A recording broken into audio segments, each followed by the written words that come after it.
lovers. In our last episode, we unveiled the LAIR Philosophy, and I asked you to spill the beans about the legends that have made their way into your personal saga. Today's myth comes courtesy of our buddy Mark, aka Boba Hicks, who shared a hero from his home turf. Boba Hicks can often be found hanging out with Johnny Sorensen on the Boba Joe Show. Link in the description.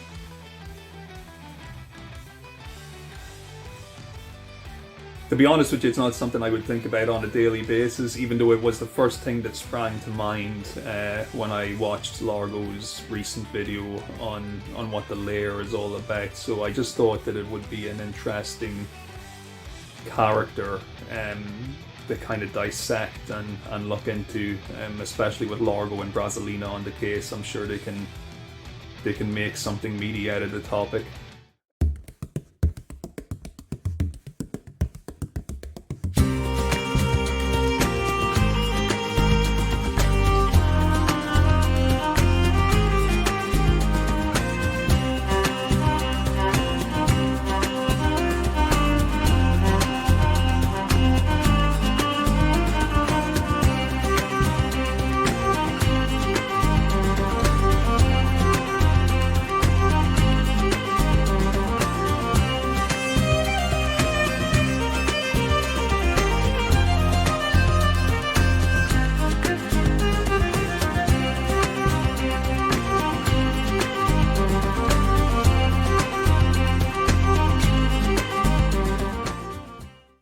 Cú Chulainn is one of Ireland's most legendary figures, the ultimate warrior with a serious flair for the dramatic.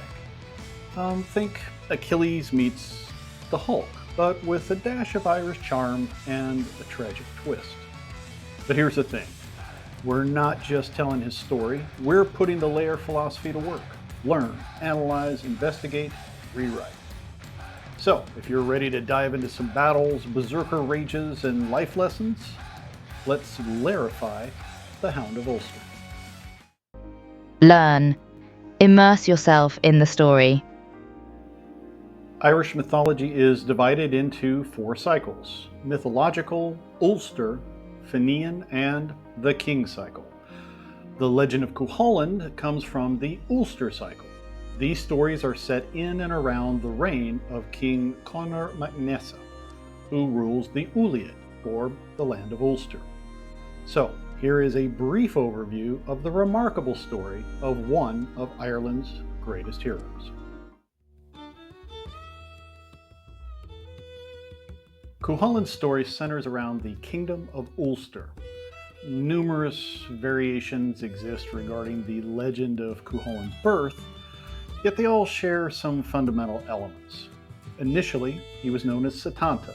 He was born to Deictin, the sister of the King of Ulster, and his father is Lugh of the Tuatha De Danann, the Fae folk.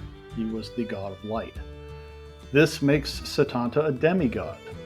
With a mortal mother and a divine father, Setanta possessed a supernatural advantage right from the start. Even as a child, Setanta was ridiculously gifted. Strong, fast, and competitive to a fault. Picture that one kid in school who always dominated at dodgeball. That's Setanta. Although in Setanta's day, it wasn't dodgeball that they played, but hurling. The game has historical roots dating back to ancient times, and it is acknowledged as an element of Irish cultural heritage. So it's no surprise that hurling is often referenced alongside the legendary heroes and heroines of Irish mythology. Ever heard of hurling? It's not just a game, it's a warrior's training ground. The sport is steeped in history and tradition, serving as a stage to hone the skills of warriors. Sometimes it even replaced actual battles. Winner take all, no quarter given. In the time of the legend of Cú Chulainn, his uncle, King Conor mac Nessa, had a vision. He started a boot camp, the Macra, to train young lads into his elite army, the Red Branch Knights. Imagine a school where the sports field was the classroom and hurling was the main subject. It was all about agility, speed, and skill, the making of a warrior. And this was the fiery forge that shaped the young Setanta. Can you guess who made it into the Red Branch Knights at a tender age? You got it, Cuchulainn himself. The Knights were the best of the best, the elite warriors of Ulster. Their tales are woven into the very fabric of Irish mythology, full of noble deeds and heroic exploits. But how did Setanta become Cuchulainn? Well, I'll let Boba Hicks explain that one. You've got young Setanta, who's been invited to this famous, I suppose you may call him a blacksmith. It was told to us that he was like a great weapons maker of swords and spears and the like. So you've got Setanta, he's invited round to the castle of this blacksmith, Cullen, this weapons maker. And he's invited to a banquet there. And Setanta, unfortunately, he's not the best timekeeper, and he shows up late to the banquet, so all the guests have already gone inside and have been welcomed inside. The banquet has begun, and as Setanta approaches the castle, he encounters the Hound of Cullen, the guard dog, waiting for him, and it goes to attack him. And Setanta, who's very skilled and quick, he takes a schlitter, which is essentially a ball about the size of maybe a baseball or a tennis ball, and depending on which version of the story you hear, he either just takes the ball and he throws it and he catches the dog right in the throat, and the dog chokes and dies. There is another version of the story where Setanta actually has a hurl, a hurley stick with him, and he actually throws the ball up, hits it with the stick, and actually gets the dog that way. So, depending on which version of the story you were told, I think I was told the one where he literally threw the ball up in the air and then hit it with a hurl. So, long story short, he kills Cullen's hound, and Cullen is none too pleased about this, and Setanta, in an effort to appease him and to atone for the fact that he has unalived Cullen's dog, he agrees to become the guard dog essentially for Cullen. And from that day onwards, Setanta's name is changed to Cuchulainn, which essentially translates as the Hound of Cullen. So he takes on the role of the guard dog or guardian to this weapons maker, this smith, and that's like his origin story. That's how he gets his name. One of Cuchulainn's most jaw-dropping features was his battle transformation, known as the ríastrad, or warp spasm. When this kicked in, his body twisted into grotesque shapes. One eye bulged out while the other sank back. His muscles contorted and his hair stood on end. Terrifying? Absolutely. Effective? You bet. The warp spasm is akin to the Hulk's gamma-powered transformation, but Cuchulainn's wild, twisted form indiscriminately slays both friend and foes in his frenzy.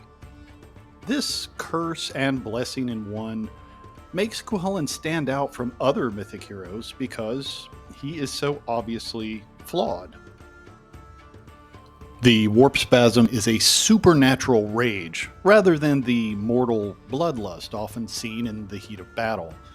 Because he is a demigod, his nature reflects the unpredictable aspect of Celtic deities. The ancient Irish did not adhere to a strict black and white morality. Cuchulainn is a son of the Fae folk, neither purely good nor purely evil, making him a richly complex character. Ironically, the ríastrad isn't even his fatal flaw. But we'll talk about that when we get to the analyze phase. Cuchulainn lived in an era when moral virtues were, well, rather flexible. leading him to have many lovers throughout his adventures. In his youth, Cuchulainn was so remarkably handsome that the men of Ulster became anxious, fearing that without a wife of his own, he might steal their wives or daughters. However, the Ulstermen had no cause for concern. The Hound of Cuchulainn was solely interested in Emer, the daughter of Forgal Monarch. Emer, with her beauty, wisdom, and unmatched integrity, was the perfect match for him. Yet she would only accept Cuchulainn as her husband if he could prove his worth as a true warrior. This challenge led him to train with the formidable warrior woman known only as the Shadow. Every great hero needs a mentor, and for Cuchulainn, this was Scaha, who lived in Dún Sca, or the Fortress of Shadows. It's on the Isle of Skye, off the northwest coast of Scotland. Back then it was known as Alba. By the way, the ruins of Dún Sca Castle can still be seen on the coast of the Isle of Skye. Under her rigorous training, he mastered the Salmon Leap, an acrobatic move that made parkour look tame, and the Gáe Bolga, a deadly spear crafted from the bones of a sea monster. It created a single entry wound, but unleashed multiple barbs inside its victim, and it was a nightmare to remove. During his time at Dún Sca, Cuchulainn not only sharpened his swordsmanship under Scaha, but also became entangled in some family drama. He found himself in conflict with her fierce sister and rival, the warrior queen Aifi. Cuchulainn and Aifi quickly transitioned from adversaries to lovers, and she became the mother of his only son, Conla, a tale that takes a dark turn later on. After years of rigorous training, Cuchulainn returned to Ulster, but Forgal, Emir's father, still refused to grant him permission to marry her. Undeterred, the young warrior stormed Forgal's fortress, defeated 24 of his men, abducted Emir, and then claimed Forgal's treasure for himself. This act of courage finally persuaded Emir to agree to marry him. She remained fiercely loyal to him, even in the face of his many affairs and knowing his tragic fate. Unlike many female characters who are often marginalized in these sorts of tales, Emir's presence is felt throughout Cuchulainn's life, and she remains a powerful force. Another notable story from the Ulster Cycle is known as The Two Wives of Cuchulainn and the Troubles It Caused Him, which recounts his affair with the fairy princess Fand, renowned as the Pearl of Beauty. But I think Cuchulainn's most complicated relationship, by far, was with the Morrigan, a goddess of war, death, and fate. They had many encounters throughout Cuchulainn's life. In the end, neither Cuchulainn nor the Morrigan could get the upper hand on the other. Some believe she despised him and was responsible for his demise. Others argue that her actions stemmed from love and admiration, intending to elevate his status as a heroic warrior. The tale of the cattle raid of Cooley is the epic centerpiece of Cuchulainn's saga. Queen Maeve of Connacht, a woman of fierce ambition and unyielding will, sets her sights on the prized brown bull of Cooley. She'll stop at nothing to claim it, even if it means destroying the entire province of Ulster.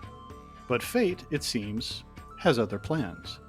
Although a curse has befallen the warriors of Ulster, leaving them weak and helpless, one young warrior is unaffected. Cuchulainn stands as the last defense against Maeve's relentless army. One of the big parts of the story is about Cuchulainn defending Ulster against Queen Maeve in the fabled, great cattle raid of Cooley. And as the story goes, Queen Maeve, she was going to march her army in up to Ulster, and they were going to do this big raid, and she wanted to capture the famous brown bull of Cooley, this mythical beast and this bull of epic proportions. And as you often travel up north towards Ulster, you'll see various depictions of the brown bull, whether that be in the form of murals or statues or pieces of art you might see along the motorway. So anyway, Queen Maeve, she goes to do this big raid, and Cú Chulainn, more or less, as the story goes, he goes totally John Rambo. He's like a one-man army essentially, and he's able to defend his territory from Maeve's army. And as the story goes, he battles Queen Maeve's forces pretty much single-handedly, and he's such a skilled warrior that nobody can take him down, and he's eliminating soldiers left, right, and centre. With strength beyond his years and a courage that knows no bounds, Cú Chulainn takes on the invaders one by one in a series of legendary duels that echo throughout the ages. Despite overwhelming odds, Cú Chulainn's superhuman strength and fierce determination keep Ulster safe, though not without a heavy toll. The most epic face-off was between Cú Chulainn and his best friend and foster brother, Flawed. Lured by promises of glory, Flawed is tricked into fighting against the Hound at a place no less dramatic than the Ford of Combat. Their bloody duel lasts for 3 grueling days. The ground is shaking, the air is thick with anticipation, and their friendship is on the anvil of war. And then, with a heavy heart and much sorrow, our hero Cú Chulainn pulls out the big guns. He throws the Gáe Bolga, his magical weapon, and with that, Flawed falls, his lifeblood draining away into the river. Cú Chulainn holds Flawed's lifeless body, his triumph feeling empty, and his sorrow immeasurable. The youthful laughter he once shared with his foster brother is vanished, leaving behind a warrior marked by deep grief. The Táin is more than just a battle. It's an epic saga of heroism, sacrifice, and the unbreakable bonds of duty. Cú Chulainn knew from an early age that his days would be numbered. A prophecy predicted that Cú Chulainn's remarkable achievements would grant him eternal fame, yet his life would be short. This prophecy cast a shadow over his life, shaping his choices and how others viewed him. Despite knowing his tragic destiny, Cú Chulainn faced his fate with bravery and resolve, ultimately becoming one of the most celebrated heroes in Irish mythology. The warrior queen Maeve, still thirsting for vengeance after her loss in the cattle raid of Cooley, joined forces with other adversaries of Cú Chulainn to orchestrate his downfall. Cú Chulainn's demise stemmed from a tangled web of treachery and betrayal, involving his foes, his most trusted allies, and even the Morrigan.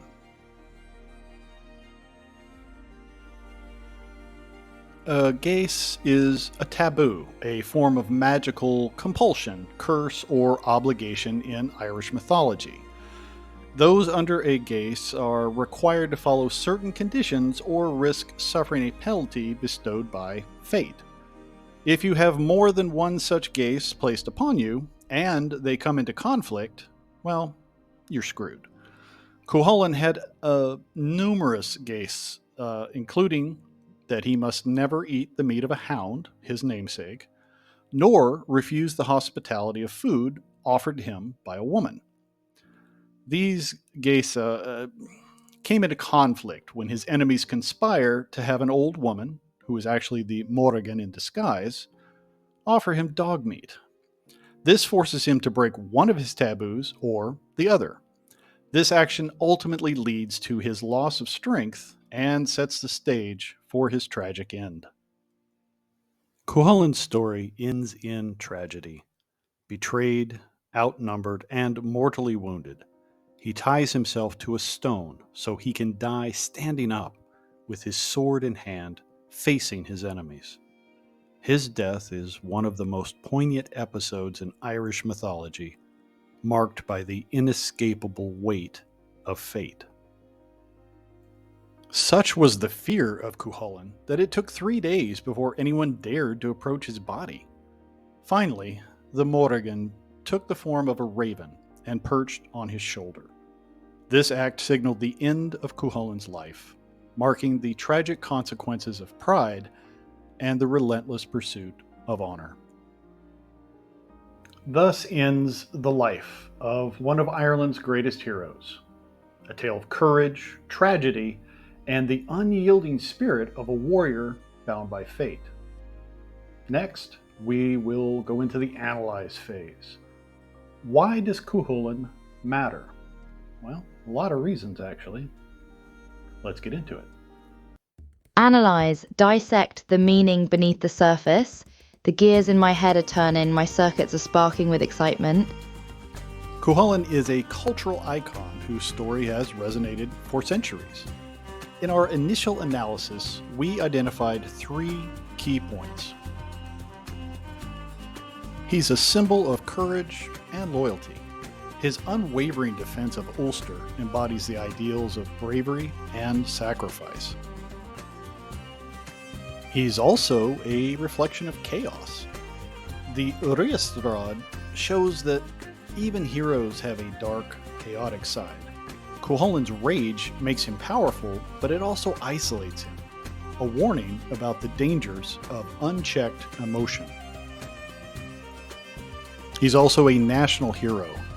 During Ireland's struggles for independence, Cuchulainn became a symbol of defiance and resilience. The Gáe Bolga, one of the deadliest weapons in the Ulster Cycle, and Cuchulainn's signature move. This fearsome spear isn't just a game changer in combat, it's loaded with symbolic meaning. A single thrust of this spear could bring about the end of any adversary. Yet handling the Gáe Bolga comes with its own repercussions. Its deadly force portrays Cuchulainn as both a valiant protector and a death dealer. This spear embodies the complex morality of heroism, illustrating that acts of courage are often inseparable from acts of destruction. One of the most heartbreaking moments in his saga involves the Gáe Bolga when Cuchulainn, without recognizing him, uses it to kill his own son, Conla. This tragedy underscores the high cost of wielding such devastating power. The lesson? In the life of a hero, glory often walks hand in hand with sorrow, and victory rarely comes without sacrifice. Before we dive further into the character of Cuchulainn, let's pause for a quick history lesson. The Ulster Cycle offers more than just thrilling adventures. It's a window into the values, beliefs, and cultural landscape of pre-Christian Ireland. Scholars believe the oral origins of these tales date back to around the 1st century, making them well over 2,000 years old. These stories were passed down through generations by the poets and storytellers, bards who preserved Ireland's rich cultural heritage through the spoken word. The story of Cuchulainn also evolved regionally. While Ireland boasts the most complete version, echoes of his tale can be found in broader Celtic traditions.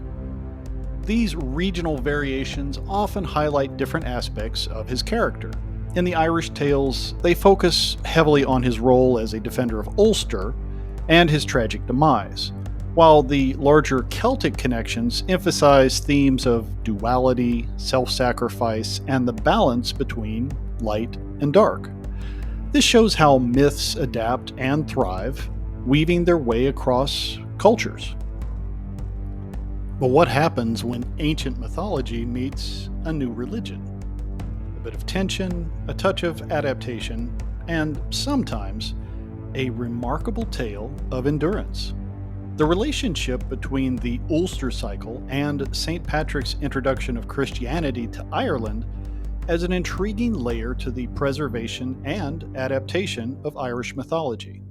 Here's how they connect. Saint Patrick, the patron saint of Ireland, is credited with bringing Christianity to the island sometime around the 5th century. You can check out our video on Saint Patrick in the link.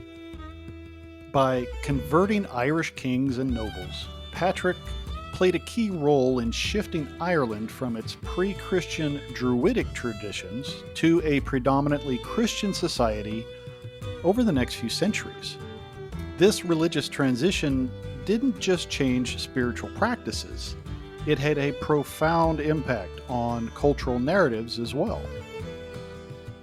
During this Christianization of Ireland, pre-Christian myths, including the Ulster Cycle, were at risk of being lost. The early Christian church viewed pagan tales with suspicion, often associating them with superstition. However, by the 8th century, Christian monks began to recognize the cultural and literary value of these ancient stories. To make these tales more acceptable, monks would often reframe pagan heroes. Characters like Cuchulainn, originally part of a Druidic society, were depicted as exemplars of loyalty, sacrifice, and virtue, qualities that aligned with Christian values. They downplayed the pagan elements of the stories. Magic and divine intervention were sometimes minimized or reinterpreted as symbolic rather than literal. They also added Christian morality. Themes of redemption and divine justice were subtly woven into the narratives. Without the Christianization of Ireland, which began with St. Patrick, it's possible that the Ulster Cycle and the story of Cuchulainn might have faded into obscurity.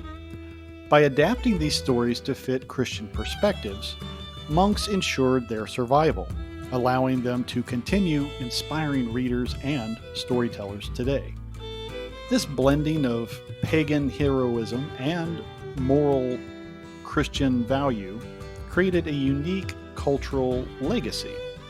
It preserved the heroic ethos of figures like Cuchulainn, but it also allowed Ireland to maintain a strong literary tradition, even as Christian influence grew. And things come full circle. With the resurgence of ancient Celtic traditions in the form of neo-paganism, many modern practitioners are incorporating figures like Cuchulainn into their rituals. Why? Well, he embodies strength, loyalty, and the fleeting nature of life. His tale speaks to the universal human experience of courage and sacrifice.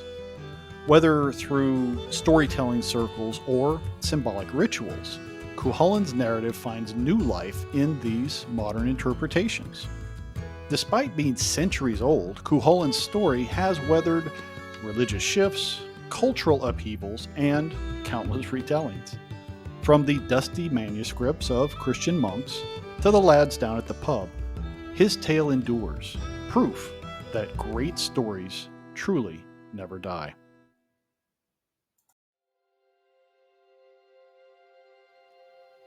Ever wondered why certain types of characters keep popping up in the tales you love? Well, meet the archetype. Think of them as the VIPs of our collective imagination, an idea put forth by none other than Carl Jung, the superstar of psychoanalysis. Oh, man! I know. Character archetypes. Sounds like the pretentious babblings of a guy hanging out in a coffee shop, smoking cigarettes, and fondling his hipster beer. But hold on. These highfalutin concepts actually give people from all walks of life a backstage pass to the world of storytelling. Ultimately, understanding archetypes can uncover new layers of meaning in our stories, and maybe even help us understand ourselves a little better. So let's dive in. If there's one archetype that defines Cuchulainn, it's the hero. The hero archetype represents the journey of growth, transformation, and self-realization. Heroes face trials and challenges, confront their weaknesses, and often make great sacrifices for the greater good. Cuchulainn embodies the hero through a journey of transformation.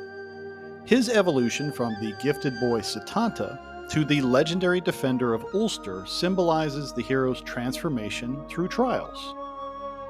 He faces impossible challenges, from slaying Cú Chulainn's fierce guard dog to defending Ulster single-handedly during the Táin. Cú Chulainn consistently confronts overwhelming odds. There's also his sacrifice and tragic end.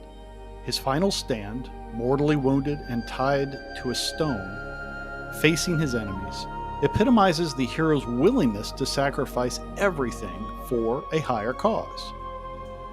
The hero archetype speaks to our universal desire to grow and overcome challenges, finding meaning in our struggles. Cú Chulainn's journey reminds us that true heroism often involves sacrifice. While Cú Chulainn is primarily a hero, he also embodies the warrior archetype, which focuses on discipline, courage, and the pursuit of honorable combat. Cú Chulainn embodies the warrior through his mastery of combat. Trained by the legendary Skaha, he becomes a feared and respected fighter. His dedication to protection as a member of the Red Branch Knights is shown in how he dedicates himself to defending Ulster and its people. He also has unwavering discipline. He adheres to the warrior code and honors his Gaisa, or taboos, even when it leads to personal tragedy. The key difference between the hero and warrior archetypes lies in their motivations. The hero seeks transformation and self-realization, often through personal sacrifice. The warrior focuses on external battles, protection, and service to a cause. Cú Chulainn straddles both archetypes, making him a more complex and compelling figure. The shadow archetype represents the dark, primal aspect of the psyche that we'd usually rather not acknowledge. In Jungian psychology, the shadow represents repressed desires, fears, and instincts. Cú Chulainn embodies the shadow through his ríastrad, or warp spasm. It's literally a manifestation of his shadow. During these transformations, he becomes an uncontrollable force of destruction. The shadow must be acknowledged and integrated for psychological wholeness. Cú Chulainn's struggle with his ríastrad reminds us that even heroes have a dark side, and learning to confront that darkness is essential for growth. This brings us to Cú Chulainn's fatal flaw, which also reflects the influence of the shadow. Often referred to as hamarta in literary terms, it's his unyielding pride and adherence to his Gaisa, the taboos or obligations that he has. This ultimately leads to his tragic downfall. Here's a closer look. Cú Chulainn's immense pride and overconfidence in his abilities often cloud his judgment. He believes he is invincible and superior to others, which leads him to take unnecessary risks and underestimate his opponents. This hubris is a reoccurring theme in his stories and contributes to his eventual demise. Cú Chulainn is bound by several of the Gaisa, magical obligations. His fatal flaw lies in his rigid adherence to these taboos, even when they come into conflict with each other or with his better judgment. His fatal flaw is not merely a physical weakness, but a tragic necessity that drives the narrative of his downfall. In essence, his flaw is a complex interplay of his pride, overconfidence, and the inescapable nature of his obligations. All this comes together to bring about his tragic end. His flaw serves as a powerful reminder of the importance of balancing one's strengths with humility and wisdom. This is just a glimpse of how Jung's archetypes intersect with Cú Chulainn's story. A deeper dive reveals connections to many other archetypes, such as the trickster and lover, and offers even more insights into the complexities of this character. What makes Jungian archetypes so fascinating is their universal relevance. Cú Chulain's story may be uniquely Irish, but the themes resonate across cultures and eras. Beneath our differences, we share common struggles, dreams, and aspirations. We all have our warrior moments when we fight for what we believe in, and shadow struggles when we wrestle with inner demons. But for now, we leave you with this thought. Cú Chulain's tale is a timeless reminder that the journey of growth, courage, and self-discovery isn't always pretty. It's messy, challenging, and often filled with sacrifice. But it's also what makes us truly heroic. Investigate, question and explore further. I stare into the distance, thinking of the mysteries yet to be unraveled, while maintaining an aura of intrigue and adventure. Cú Chulain's tale has inspired countless books, songs, artworks, video game characters, and even a roller coaster. Yeah, you heard that right. So, let's dive down some of the juiciest rabbit holes connected with the Hound of Ulster. And welcome to Brasselina's Bits and Bytes, where I'll be guiding you through the many research rabbit holes that lie beyond our escapades. This section is all about the nitty-gritty details, sources, and extra information that'll fuel your curiosity and deepen your understanding of the legendary Hound of Ulster. The Hound of Ulster, with his epic exploits and tragic demise, has been immortalised in countless works of literature, from classic retellings to contemporary interpretations. Whether it be through romanticised versions or modern adaptations, this heroic figure continues to inspire and intrigue writers, poets, and readers alike. Here's some essential reads. Cú Chulainn of Mortimna, 1902 by Lady Gregory, a romanticized version of Cú Chulainn's tales popular during the Celtic Revival. The Tame, translated by Thomas Kinsella, is the definitive version of Cú Chulainn's exploits translated into English. Red Branch, in 1989, put out by Morgan Llewellyn, is a vivid retelling of the Ulster Cycle. Cú Chulainn of Iarú is a series of books started in 2021. The latest book came out in 2023. These were done by Richard Roche and Derek Fennell. It's a retelling from the Celtic side of the folklore, and worth a look. Irish literary giant W.B. Yeats was fascinated by Cú Chulainn, crafting plays and poems that further cemented the hero's place in Irish literature. He was also a contemporary of Lady Gregory and was a big part of that Celtic revival.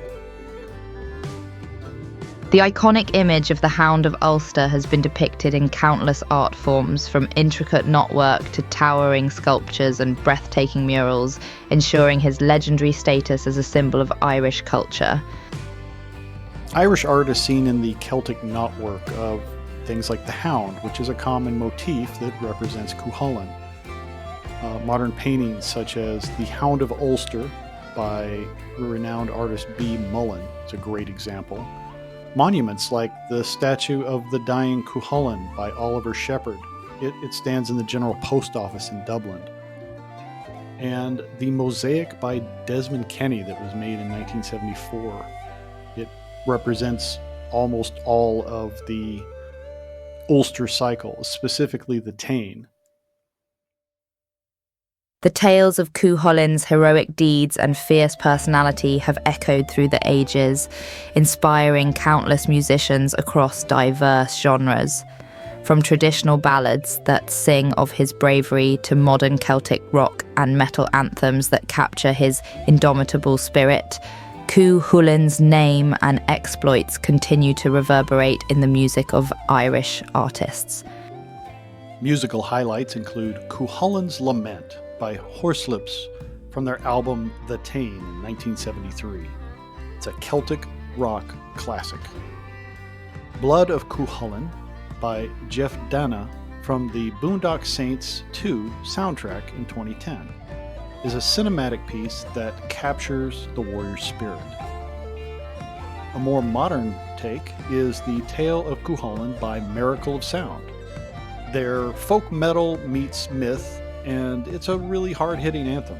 You should check it out. The link is in the description below. From ancient lore to modern media, the legend of the Hound of Ulster has continued to captivate audiences across generations. His mythic adventures have been adapted into a vast array of media, from graphic novels to exhilarating video games, showcasing his enduring appeal and relevance in today's popular culture. In the video game Smite, Cuchulainn is a playable warrior character with devastating powers. In Shin Megami Tensei series, he is a powerful ally who will fight alongside players regardless of alignment. One of the best representations of Cuchulainn in comic books was Celtic Warrior: The Legend of Cuchulainn from 2013 by Will Sliney. It was on the Irish Times bestseller list, and it is still available. He's even shown up in the Marvel Universe. In Thor Blood Oath, 2005 was the graphic novel collection of it, Thor and the Warriors 3 face off against Cuchulainn in the realm of the Fae, the Otherworld. The Unbelievably Tragic Story of Cuchulainn, a PBS documentary, is a really good deep dive on his legend. Cuchulainn from 2008 was a BBC Northern Ireland 5-part animated series that follows Cuchulainn from childhood to his tragic death. The Invincible Cuchulainn from 2014, starring Nathan Slattery. This film is a modern superhero twist on the hero's tale, featuring his warp spasm. And Cuchulainn the movie, last heard about in 2022. It's an epic feature film directed by Kieran Davies, set in ancient Ireland. As far as I know, it is still in production, so we'll keep you posted on that. Cuchulainn shares traits with heroes across cultures and media.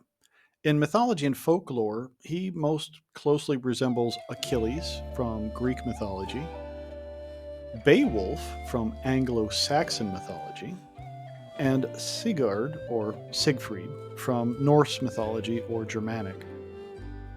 In pop culture, he has some obvious comparisons with the Hulk from Marvel Comics, the Wolverine, also from Marvel, and Goku from Dragon Ball.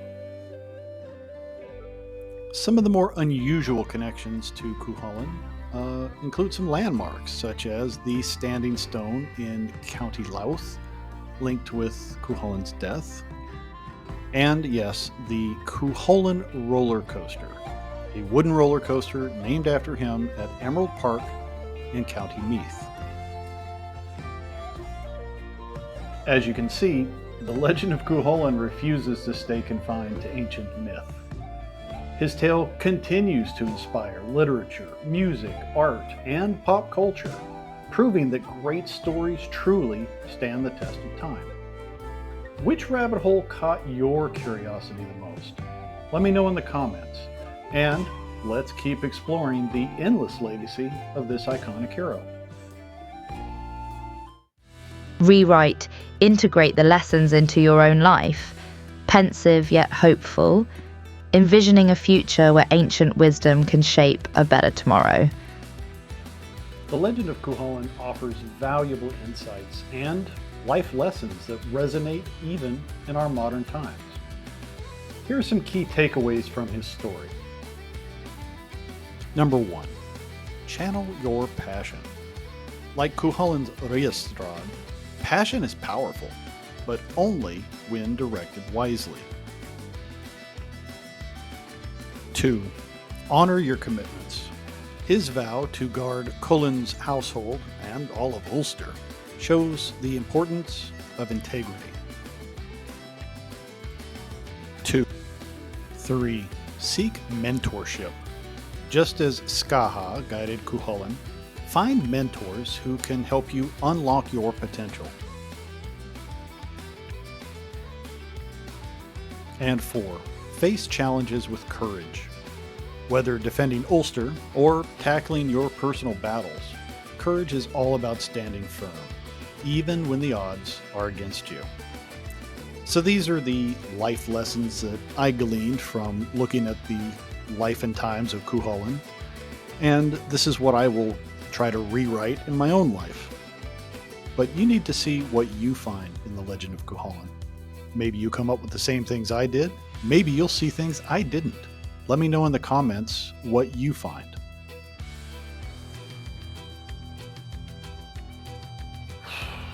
Wow, what a journey.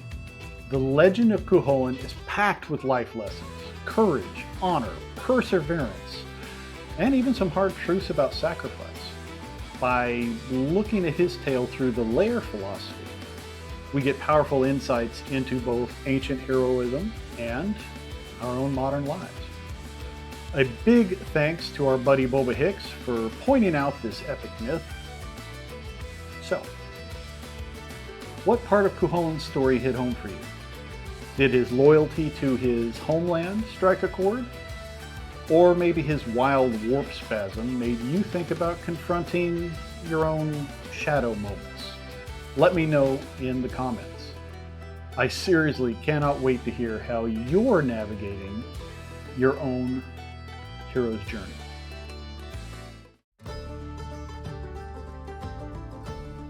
Now, it's your turn to apply the LAIR philosophy. Here's your challenge. What is the core story of your favorite character from mythology, books, movies, TV, you name it? What archetypes do they embody? How do their stories shape our culture?